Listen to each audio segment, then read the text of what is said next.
Welcome to this explainer. Today, we're taking a fascinating journey into one of the most provocative, influential, and, let's be honest, frequently misunderstood ideas in modern philosophy.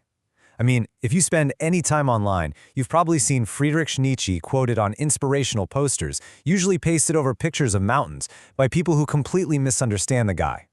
When you hear the term free spirit, you might picture a bohemian traveler or just someone who refuses to work a 9 to 5. But Nietzsche? His definition was radically different. In this explainer, we're diving deep into his original concept of the free spirit. We're going to explore how this intense idea has been adapted, democratized, and in some cases, literally completely distorted over the last century and a half. Okay, so here's our roadmap for today. First, we'll be defining the free spirit. Then we'll look at Sartre and radical freedom, followed by Emerson and self-reliance. After that, we'll tackle the Silicon Valley appropriation, and finally wrap up with Nietzsche's massive cultural legacy. Let's get right into it. Section 1. Defining the free spirit. The foundation of intellectual independence. So at its core, a free spirit is characterized by radical intellectual independence. It's someone who breaks free from inherited frameworks to create new values. And the essence of this idea? It isn't just about rebelling against your parents or society. It's not passive at all. Actually, scratch that. It's the exact opposite. It is the incredibly demanding, deeply isolated work of destroying old, accepted norms, specifically to build profound new values in a world that has lost them. It requires tremendous intellectual courage. It's certainly not for the faint of heart, that's for sure. Which brings us to Section 2, Sartre and radical freedom, the existentialist heir. We're looking at the most direct philosophical successor to Nietzsche's free spirit. Jean-Paul Sartre was a giant of French existentialism, and his debt to Nietzsche is just explicit throughout his work. Sartre believed that human beings have no fixed nature, no predetermined purpose, no script provided by God or the universe. He famously declared that existence precedes essence, which led to this incredible kind of daunting conclusion: we are condemned to be free. You are what you make yourself in every single moment through your own choices. And this brilliantly illustrates the divergence between the two thinkers. On one hand, Sartre democratizes freedom, universalizing it for all conscious beings. He believes everyone is making choices that define them, whether they realize it or not. But Nietzsche, on the other hand, holds a fiercely aristocratic view. He reserves genuine freedom for a rare, exceptional few who can actually handle the incredibly heavy burden of creating their own values. This friction between universalism and what Sartre calls bad faith is just incredibly revealing. Nietzsche would likely view Sartre's universalism as completely naive. Why? Well, because Nietzsche understood that most people do not actually want radical freedom. In fact, they'll flee from it at every opportunity because it's terrifying. Sartre, however, would look at Nietzsche's ranking of human types, this whole idea that only a few are capable of freedom, and reject it as bad faith.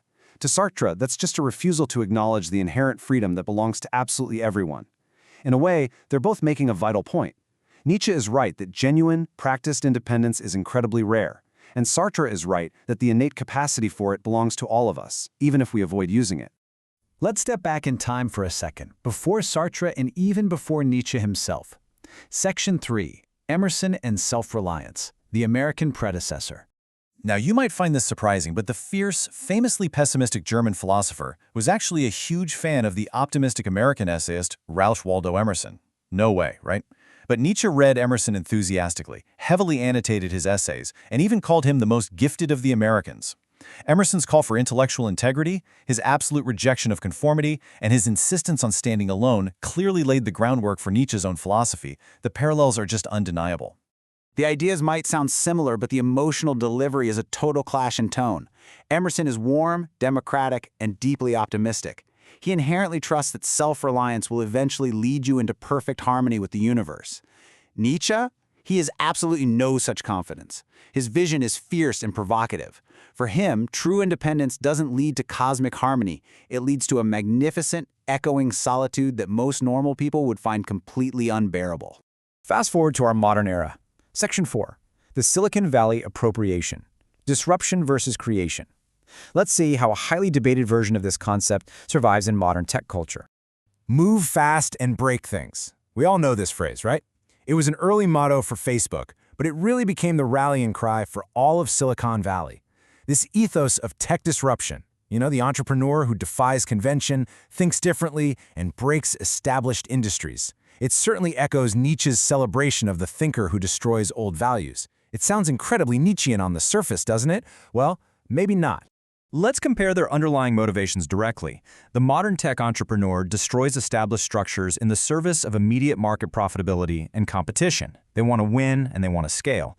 But Nietzsche's free spirit, they destroy strictly in the service of spiritual creation. The true free spirit is entirely willing to be misunderstood, isolated, and even economically impoverished for the sake of strict intellectual integrity. I want to be really clear here. Entrepreneurial innovation has its own incredible merits. It drives society forward in highly practical ways. But calling it Nietzschean is a massive category error. The Silicon Valley disruptor questions business models, sure, but leaves deeper societal values completely untouched. It borrows the aesthetic style of Nietzsche's vision, the boldness, the independence, the willingness to break convention, but it completely discards the substance. It strips away the personal sacrifice and the philosophically serious work of creating genuine values. This brings us to Section 5, Nietzsche's massive cultural legacy, Beyond the Free Spirit. It is honestly astonishing to see how this builds across so many diverse fields. It's like a giant intellectual puzzle. In existentialism, you have Sartre and Camus grappling directly with the absence of fixed values. Over in Psychoanalysis, Sigmund Freud openly acknowledged Nietzsche's psychological brilliance, and Alfred Adler literally lifted the will-to-power concept directly. Postmodernism owes a huge debt here too. Thinkers like Foucault and Derrida took Nietzsche's suspicion of objective truth and turned it into systematic critiques of language and power. Literature is packed with characters navigating self-overcoming, written by giants like Thomas Mann and Hermann Hesse. And of course, in pop culture, debased versions of his ideas circulate everywhere, from Ayn Rand's objectivism right back to our modern tech disruptors. As we wrap up this explainer, I want to leave you with this question. The idea of the free spirit is incredibly seductive, isn't it? We all want to feel independent. We all want to believe we are the authors of our own lives. But Nietzsche reminds us that true intellectual independence isn't just about refusing to conform. It is an arduous, isolated task. So ask yourself, are you engaged in the deeply demanding work of creating new, substantive values? Or are you just breaking things? Keep that in mind next time you hear someone call themselves a free spirit. Thank you so much for joining me for this explainer, and I hope this sparks some deep reflection on your own intellectual independence.